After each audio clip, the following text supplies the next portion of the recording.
Politics without the soap opera, with unfiltered constitutional conservative truth.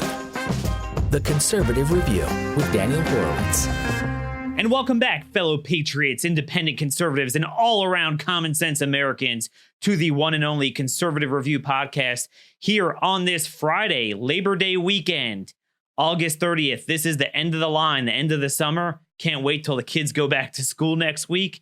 Gosh, they've been driving me crazy here at home all week in between camp and school. But I'm telling you guys, next week's going to be a dogfight. It's going to be a dogfight because you know what? The left, they don't take vacations. They don't sleep. They've been preparing all August, all summer for an assault on our constitutional rights, going after gun control because they think the safety agenda is rooted in denuding us of our rights. Meanwhile, we have a war at our border. We have a war at the other side of the border, and the effects reverberate throughout all 50 states. You know, you see this cartel gang culture permeating our culture everywhere. Just yesterday, the 6th rape suspect was arrested in Montgomery County as an illegal alien, Montgomery County, Maryland, thanks to ABC reporter Kevin Lewis for being one of the rare journalists that actually care to cover this. And you know what's interesting? The guy said that, you know, when he was accused of touching this 12-year-old boy as well as a girl a similar age, it's part of the machismo culture of what we do in El Salvador. And you know what? I'll be the first to tell you he's not completely wrong. There's a problem when you import that culture in an irresponsible way, not through a legal vetting process of legal immigration and through proper gradual numbers. This is what you bring in. We had yesterday as well, courtesy of Breitbart's John Binder, terrific reporter, one of the few good ones. It turns out that Ethiopian who killed this DC intern in Northwest DC, very close to where the political class lives, you would think this would really gain traction in the news. Turns out the guy was a refugee we let in.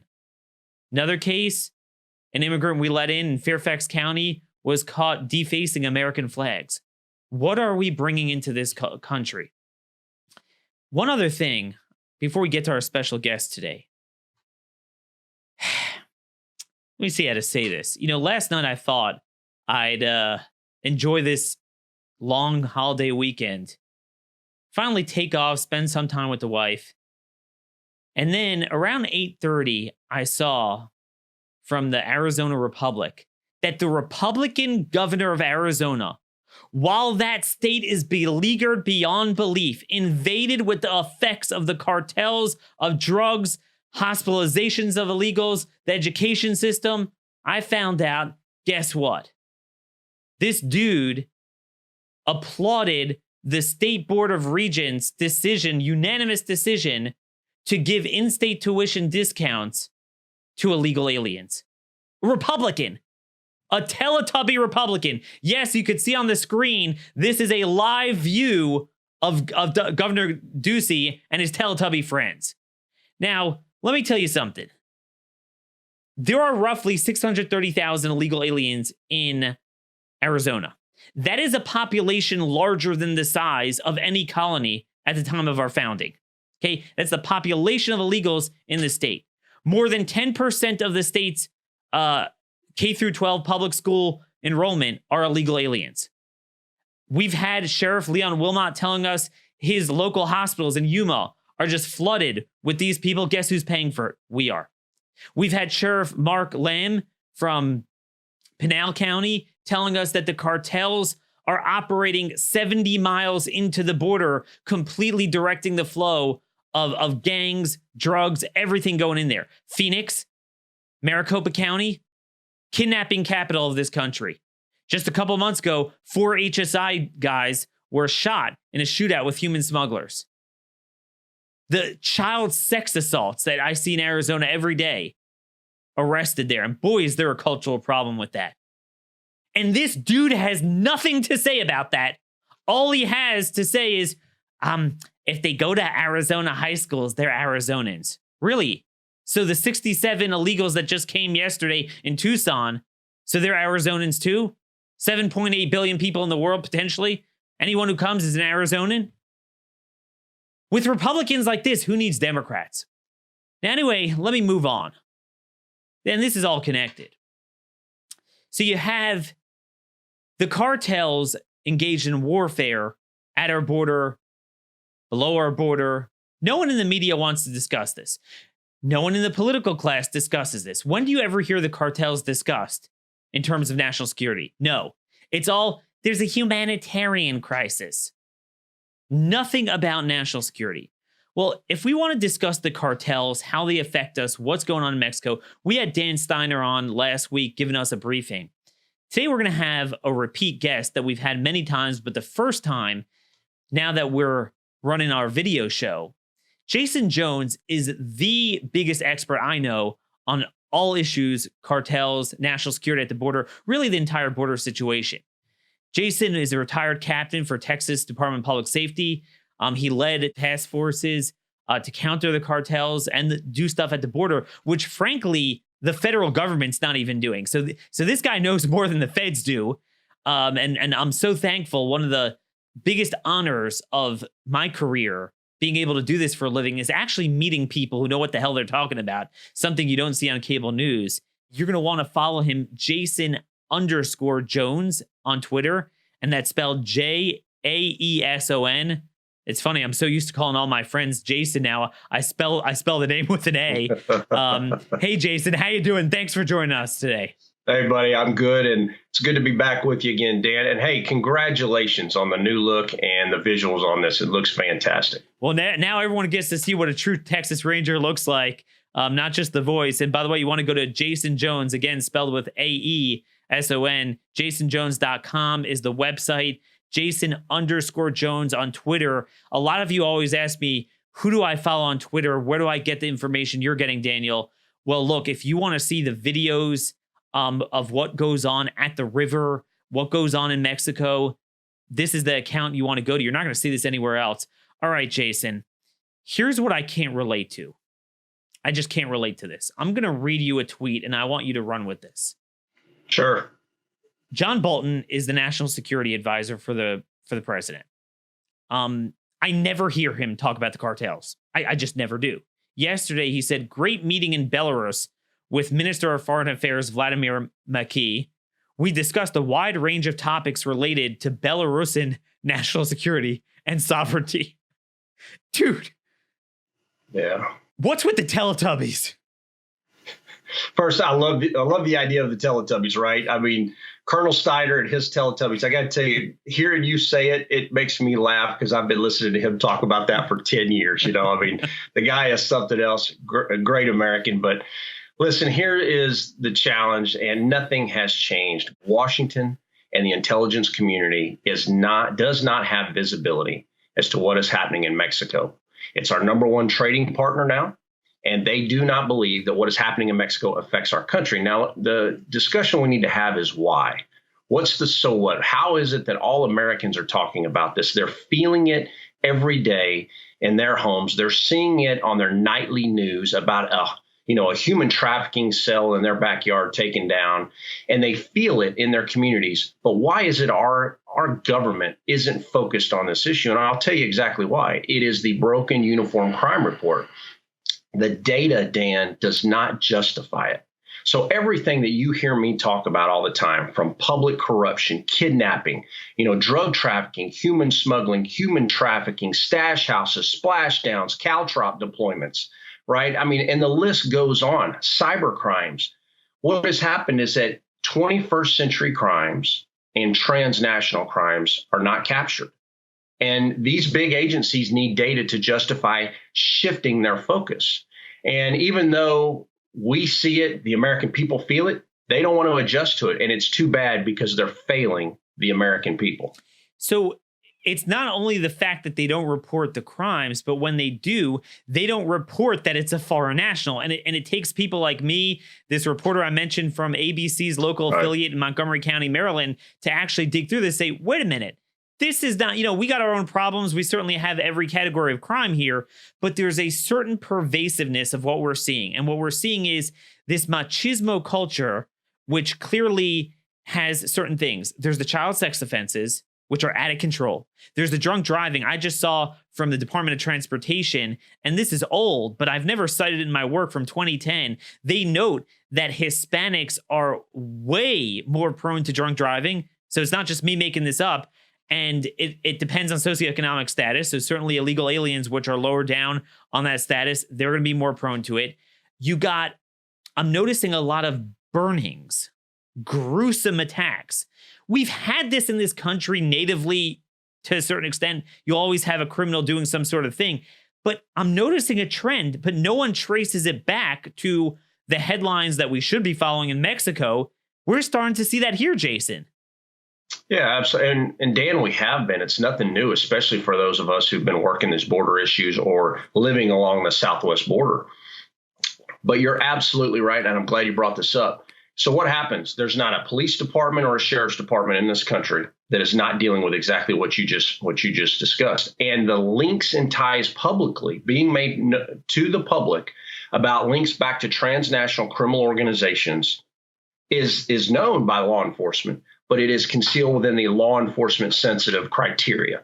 So it doesn't get out for several years. By the time it does, once they go through the investigative process, the arrest, then the conviction, then it comes public.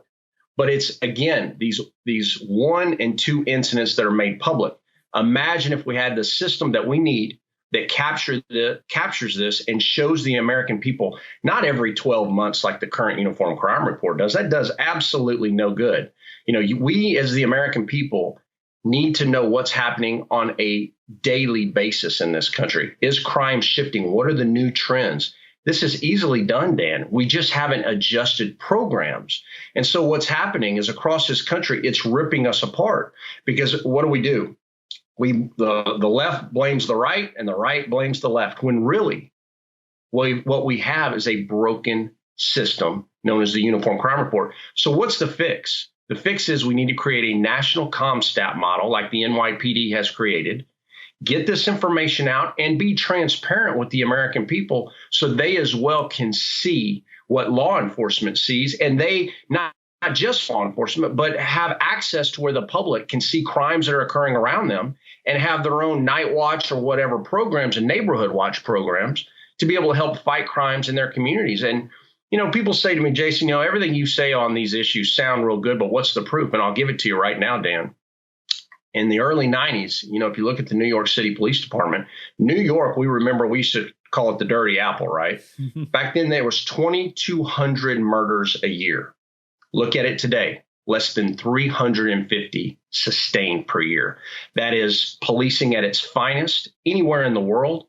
And I would tell you it's doable for the rest of the country. The problem is we have to get these federal executive leaders making changes that need to be made. These are simple fixes. So here's the deal, Jaeson. As you noted, you got to identify where this is coming from. It makes a big difference to know whether it's inherently domestic or whether it's inherently coming externally. And so much that goes on. I mean, starting to know you and Derek Maltz and Dan Steiner and doing my own research, every day you and I trade back and forth, and some of us these texts and emails, and we're like, yep, this is another crime. It's related to the cartels, And to the extent people even know about them in their local media markets, it will just be reported as if it's almost a domestic crime. And it's not. It's coming from the cartels. So could you discuss a little bit how our government to this day refuses to give a rip about the cartels? So even when they cared about the border, it was the migration, which is inextricably related to the cartels.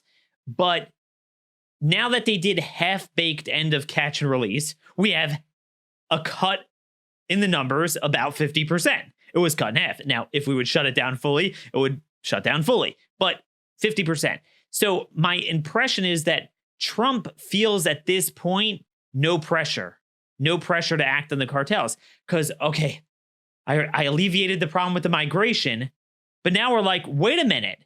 But the cartels are doubling down on the drug trafficking, doubling down on bringing in the previously deported criminals, the gang members, the cartel bosses going back and forth. So could you start off your presentation by giving an update why it appears, even the media, like the LA Times had an article on this, that the violence is worse than ever with the cartels. Yeah, absolutely. And let me just say one thing to that too. Everything that you just brought up is fixable. The problem is the executive leadership in these government agencies, Dan, that just don't want to change. We finally have the president who is making, I can tell the folks right now, he is asking the question of leadership. Do we need to designate the cartels as foreign terrorist organizations? And I can tell you exactly what the man is being told. No, sir, we don't. Who is telling and you why? that? Yeah, specifically, I can give you one right now. That's Utam Dillon, who is now the administrator of the Drug Enforcement Administration. He doesn't want to change. Now, why? Because he is fearful that by designating the Mexican cartels as foreign terrorist organizations, it's going to allow the FBI into Mexico and into areas where they operate. Well, the drug problem in this country is so bad right now. And, where is DEA? I have worked very closely. Some of my closest friends are with the Drug Enforcement Administration. Dan, I can't tell you it's a fantastic agency, but right now it has no leadership. And, the guy is... Let's give a bio here. Dillon Utam has never worked drugs. I don't even think he's been in law enforcement. He was a White House lawyer that was appointed as acting administrator.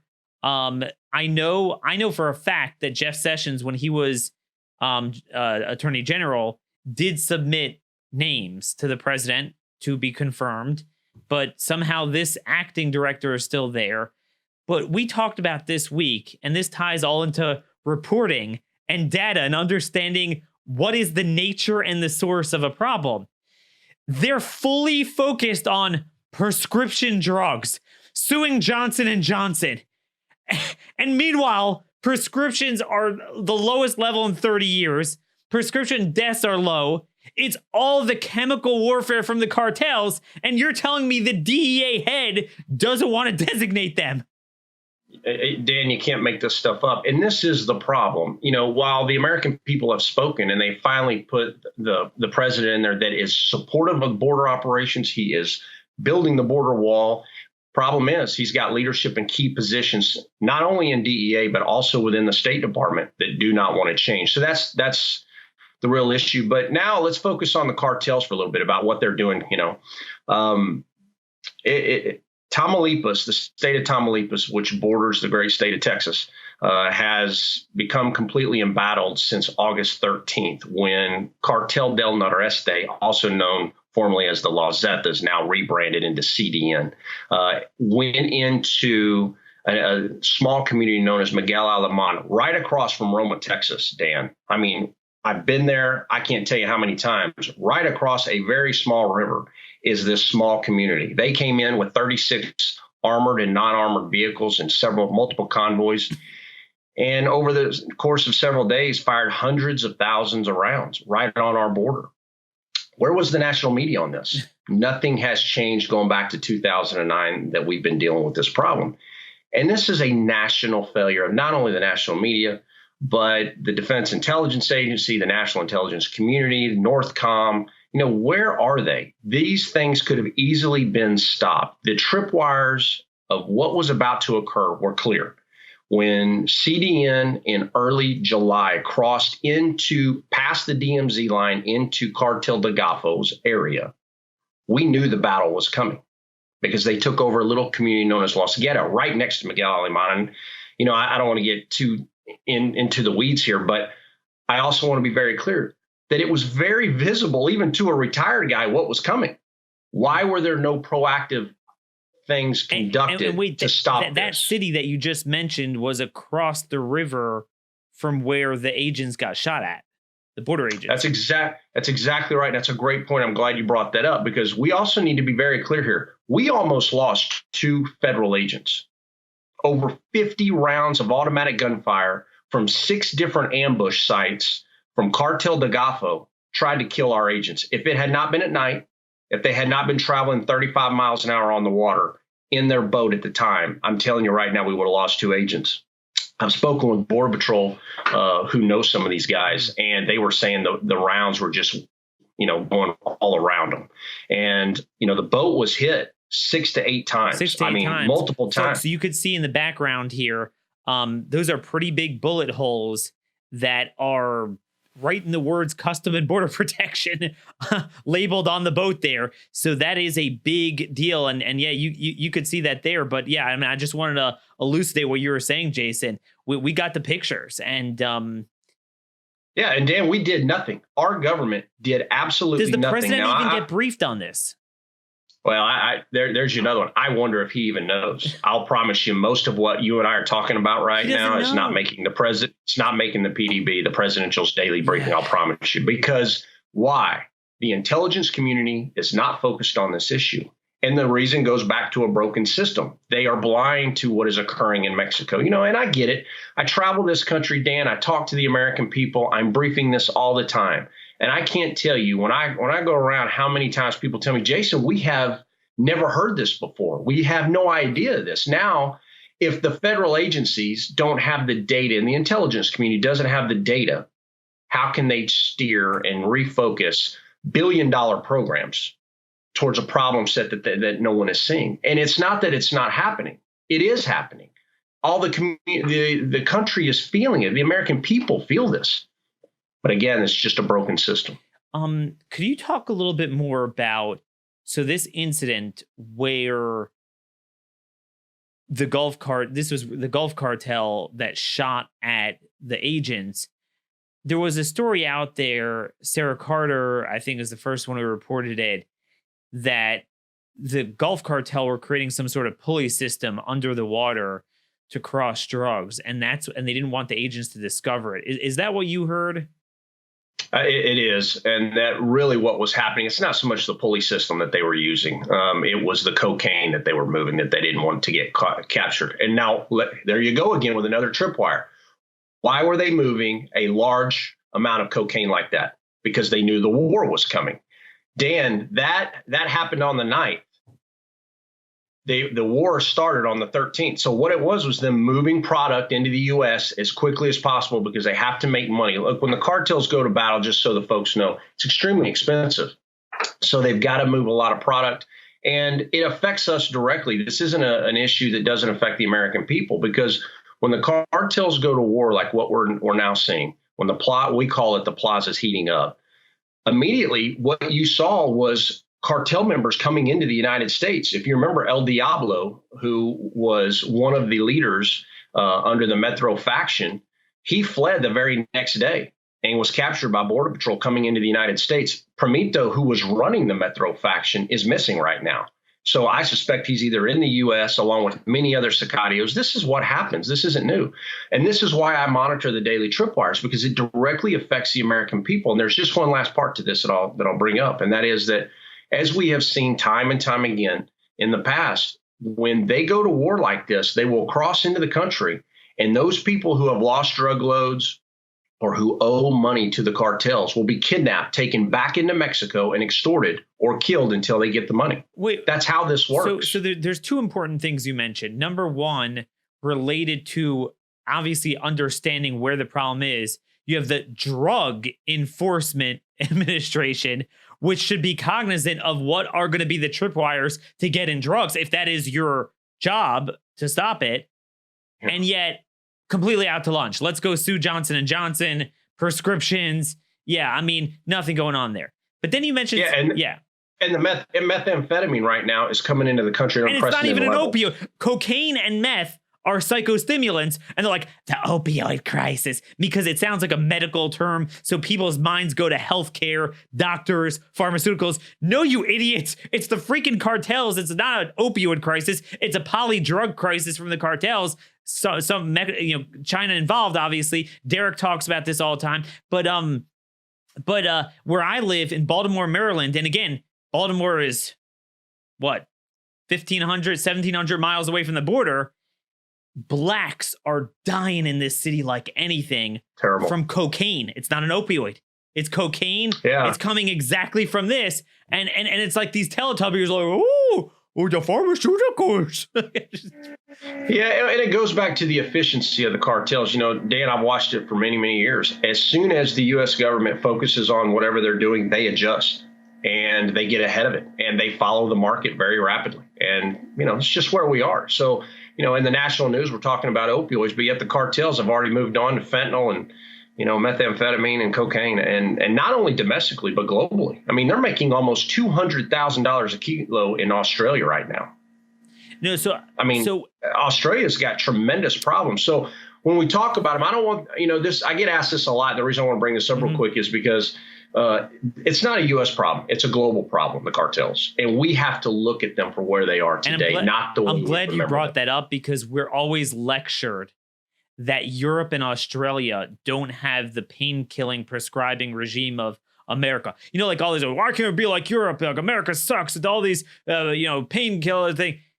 Hey, they don't have it. You're right. And they still have the cocaine problem. Hezbollah is making a ton of money off the European cocaine market. So, dude, it's not the painkillers. It's a cultural problem that gets people on it. Mainly people that are stable chronic pain patients don't go to heroin. It's mainly a different demographic. It's a cultural problem. And if you allow these people to run amok, they'll go and spread it around. But here's the deal.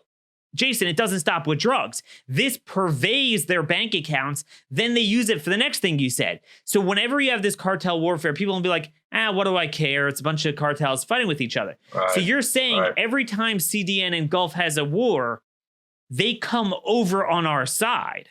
Absolutely. Just like the Juarez Plaza. You remember back in 2011 to 2013 when Sinaloa moved in and took over the plaza from the Juarez cartel. That war was tremendous. I mean, we felt that in Texas, in the El Paso region, and into New Mexico for many years. I mean, I'd come back from the weekend and we'd have over 50 dead from gun battles on the Mexico side, but yet we would also have kidnappings occurring in the United States going back into Mexico. None of that ever makes it public, right? Because those were law enforcement sensitive things. And this is where I go back to, what happens in Mexico, Dan, affects the American people. It is not, drugs we talk about, that is something the cartel does today. It is not what they are. They are into everything from human trafficking to human smuggling. And I will tell you, and you've heard me say this, the failure to secure the border when we had this humanitarian crisis, and for the failure of collaboration of federal agencies to work together, we're going to have massive effects of crime in this country in the next 18 to 24 months. And we're already beginning to see it. It's hitting earlier than I thought it was going to. That's the thing. They don't connect it back. It's not just drugs or even necessarily exclusively related to drugs. So speaking of what's going on in Mexico, I want you guys who are watching, or if you're listening on iTunes or Stitcher, but you definitely do want to go to YouTube, subscribe to our YouTube account. Borderlandbeat.com, terrific website that I think is just a good way if you're not clued into which type of cartels control what and do what, and you just scroll down their articles. Mexico missing, Guadalajara, the city where you can feel the fear, and they talk about massive graves there and people moving out of Guadalajara. Typically, when you see in the Middle East hostage videos, the videos, the scary guys with the AKs dancing around in the garb, and then they behead someone. And then this is what happens to someone who doesn't join with us. We call that terrorism. Okay, that everyone understands that. If they have like a Muslim sounding name, so it's terrorism. You go to borderlandbeat.com, it's just one website, and scroll down. And if you just swap the Hispanic sounding names for Muslim names, everyone would clearly understand it's terrorism times 100. Right? I'm looking at everything they're doing here, and you look at, again, the bars where they would do a recording like this interrogation, and then they chop the guy's head off. This was CJNG, because they're fighting with the Zetas now. And let's see where else this is. I mean, really, it's brutal, really gruesome stuff. Oh, yeah. So is it that they don't know this is going on, or they just don't care? They don't care. I'll tell you what it is. Look, for the last, 4 days straight, we've had back-to-back roaring gun battles in Nuevo Laredo, right across from Laredo, Texas. Those gun battles can be heard by the citizens that live in Texas, just as it was in Miguel Alemán and other areas.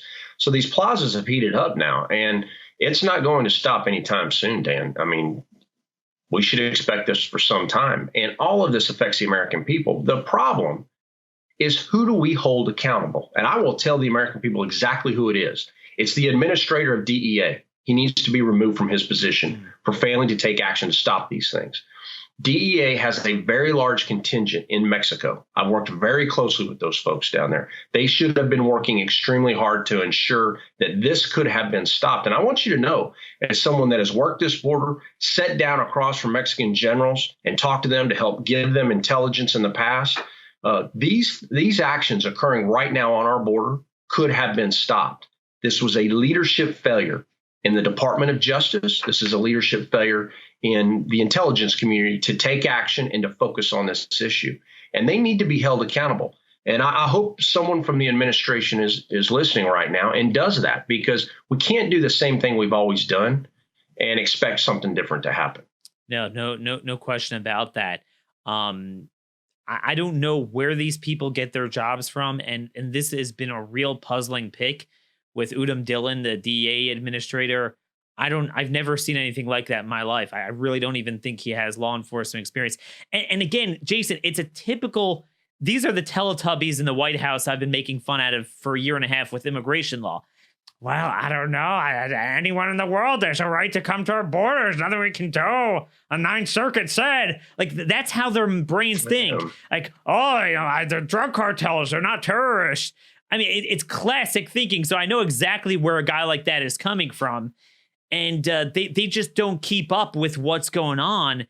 They're always 10, 15 years behind. One other thing that really I think a lot of people don't realize, look, I'm an America first, America only type of guy. I don't care what goes on in other countries. It's not our job and often our ability to fix it. And I would like to just, not just build a wall, but have our military at the border and screw you, Mexico, and we're safe. But there's a problem. And anyone who knows military tactics and understands what's going on in the Middle East understands this. There's a cultural cross-border insurgency. And I want you to discuss your experience with Texas law enforcement. The bottom line is that in the areas immediately north of the river, on our side of the border, there is a tremendous cross-pollination culturally, business-wise. It is the same demographic. They are Mexicans. Some have been here longer. Some have been here shorter. Some have been here, came legally. Some have been here for 5 generations. Some are here illegally.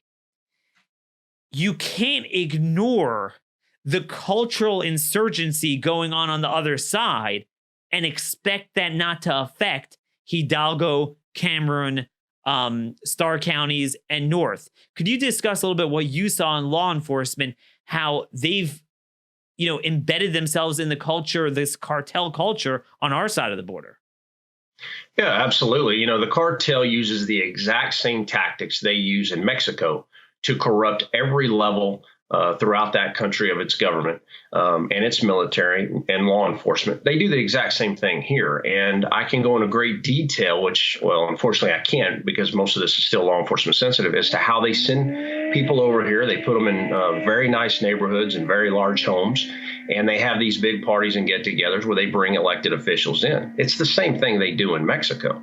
But what has happened is now along our border, what we are seeing is juveniles on our side being recruited in middle school, working for the cartels at what we call the Halcon level, or Falcons, who are operating in Texas, I can tell you from my own experience, up to 25 miles into the United States on a 2-way handheld encrypted radio. We literally have in South Texas hundreds of these people. They check on and off just like law enforcement does, working a 12-hour shift usually. And they sometimes it's a 24/7, 365 operation, so it never shuts down. And they monitor the movements of all law enforcement, including airports. The airports down in South Texas, for example, they have people from the cartels watching those airports. And every time a law enforcement aircraft takes off, they tell what we call Central on the Mexico side, run by cartel leadership, which direction that helicopter or that airplane is taking off and heading toward the border. This is how it works. These are real-time operations that never shut down. So, Jason, my problem here is that if you look at what they do in the Middle East, Hezbollah, Al-Qaeda, they understand it's not just guys with guns and machetes. they understand you have to win the culture. And, they play off of that. They hand out freebies. They give pensions to the people that join their ranks and the fighters. They take care of people. The problem is Mexico, as we know, is very poor. Most of these people are very poor. I mean, there's a two-class system, but a lot of people are very poor. But also on our side of the border, you look at a poverty map. Among the top 15 impoverished counties out of 3,000 are the ones in the Rio Grande Valley. Yep. And that's how they go around passing around cash and getting people bought off. I mean, isn't that a big part of the problem, that they're expanding their reach to our side of the border? Yeah, absolutely. And the narco culture is coming across with that as well. And that's affecting, much farther from the border than most Americans realize.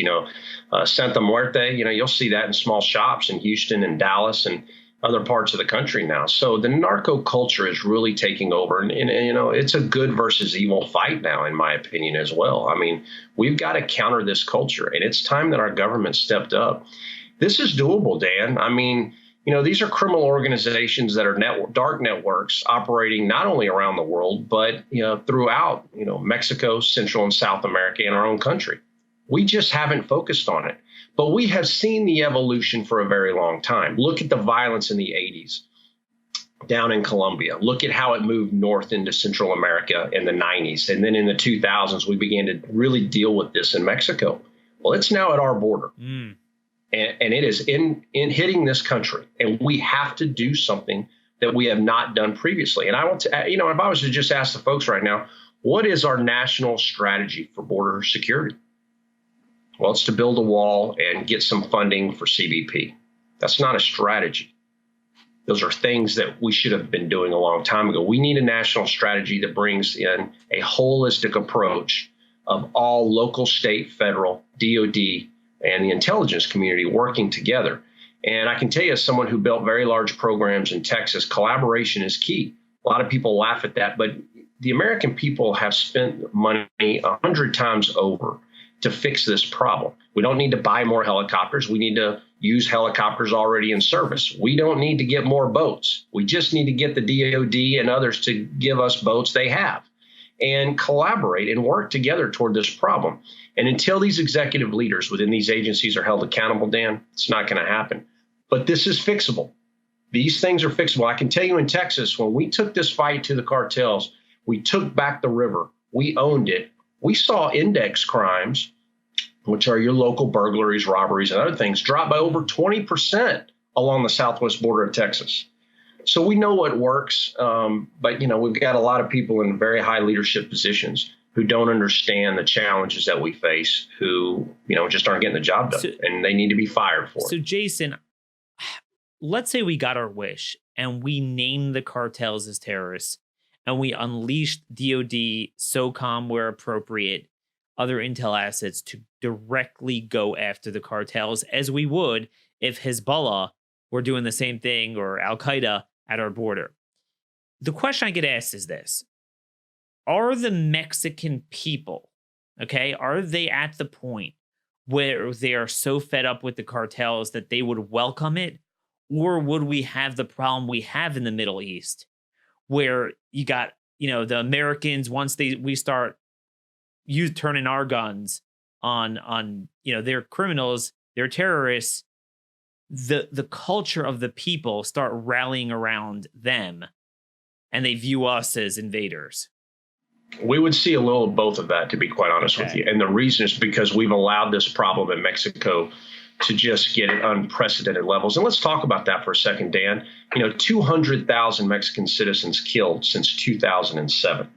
Currently, in 2019, 17,000 in the first 6 months have been murdered in Mexico.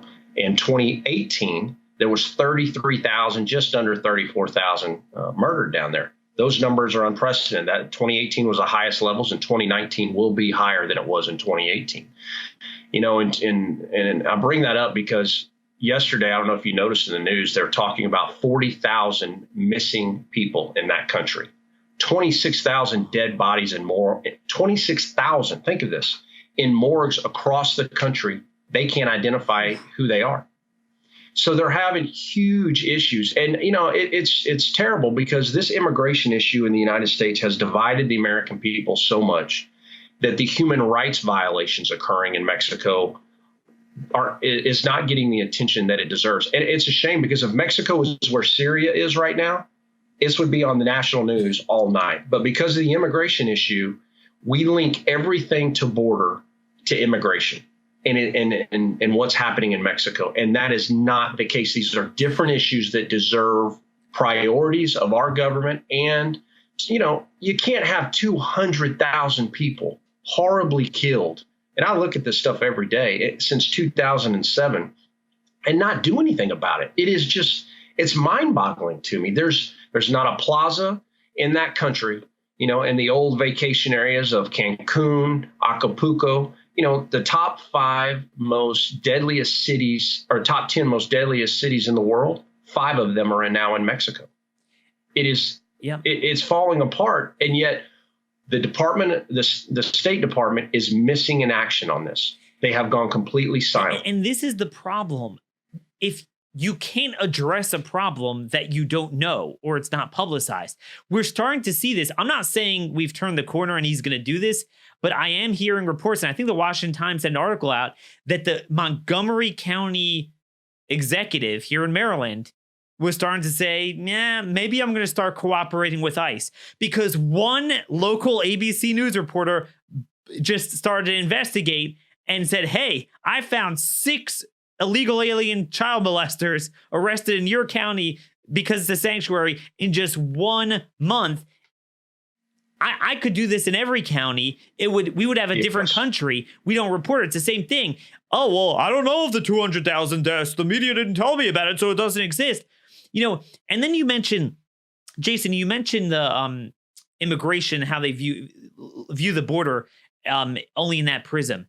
It shocks me that the Border Patrol and CBP find a need to release a press release every time there's something with an illegal alien kid. Yes, the kid's in the hospital. He's taken care of. Don't worry. It wasn't our fault. And then yesterday you saw a hit at my friend Mark Morgan, acting director. I get what he's trying to do. He puts out on Twitter, this is awesome. Look at what Borstar is doing. They helped so many more people. I'm thinking, dude, Borstar trains with Delta Force. These are specially highly trained guys. Why don't we unleash them on the cartels? You want to talk about humanitarian? I mean, dude, if you tie our guys down to deal with that, you're going to keep the problem going. But here, this is from Borderland Beat. Los Mexicanos, the faction of the Sinaloa cartel accused of killing 3 innocent girls, and Mexicanos fight back, denying responsibility. What about those children? Right? So why is it such a myopic focus that they feel that the only need they need to respond to is care for Central American children coming here?